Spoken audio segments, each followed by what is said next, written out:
ঝিনাইদহের এমপি আনার হত্যা মামলায় গ্রেপ্তার ঝিনাইদহ জেলা আওয়ামী লীগের ত্রাণ ও কল্যাণ বিষয়ক সম্পাদক কামাল আহমেদ বাবু ওরফে গ্যাস বাবুকে নিয়ে অভিযান চালাবে ডিবি পুলিশ। বাবুর ব্যবহৃত দুটি ফোন উদ্ধার করতেই এই সিদ্ধান্ত। ঝিনাইদহের দুটি পুকুরে ফোন দুটি ফেলার কথা স্বীকার করেন বাবু। ওই ফোনে আনার হত্যার বেশ কিছু প্রমাণ আছে বলে জানান ডিবি প্রধান। মহিম মিজানের রিপোর্ট।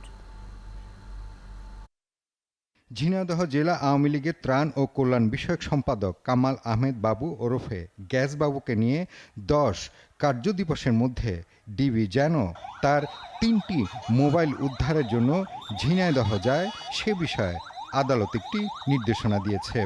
আর তাই আদালতের নির্দেশে গ্যাসবাবুকে ঝিনাইদহ কারাগারে পাঠানো হয়।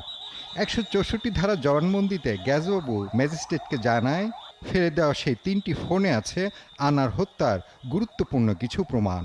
ঝিনাইদহ কারাগার থেকে বাবুকে নিয়ে জেলার পায়রা চত্বরের পাশে পিপিলিকা মার্কেটের পিছনে ডোবা ও স্টেডিয়ামের পিছনে পুকুরে জাল ফেলে তার ফোন উদ্ধারে অভিযান চালাবে ডিবি। এখন জন্ম সনদ দিয়ে খোলো বিকাশ স্টুডেন্ট অ্যাকাউন্ট, নিজের বিকাশ নিজে কর। এরই মধ্যে স্থানীয় পুলিশকে সেখানে নজরদারি বাড়াতে বলা হয়েছে। যেটা আমাদের কাছেও বলে নাই সেটা সে আদালতে বলেছেন যে সে কারো নির্দেশে তার 3টা মোবাইলেই সে আশেপাশে নালা পুকুরে এগুলোতে ফেলে দিয়েছেন। কোন নালায় ফেলেছেন কোন পুকুরে ফেলেছেন সেটা আদালতই বলেছেন। ইনভেস্টিগেশন অফিসার সে অলরেডি কথা বলেছে, তো অবশ্যই সেটা নজরদারির মধ্যে থাকবে।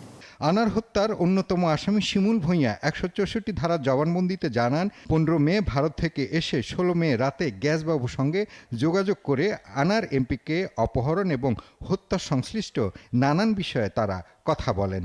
পরে শিমুল ভূঁইয়া ও গ্যাসবাবু ফরিদপুরের ভাঙ্গা এলাকায় বৈঠক করে আনারের হত্যার আগে এবং পরের ছবি বিনিময় করে।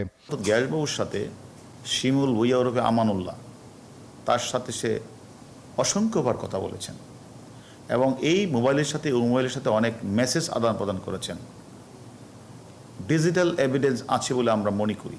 এদিকে 2-1 দিনের মধ্যে আনার কন্যা ডরিনের ভারতে যাবার কথা রয়েছে। মূলত ডিএনএ পরীক্ষার নমুনা দিতেই তিনি ভারত যাচ্ছেন। মহিম মিজান, 71, ঢাকা।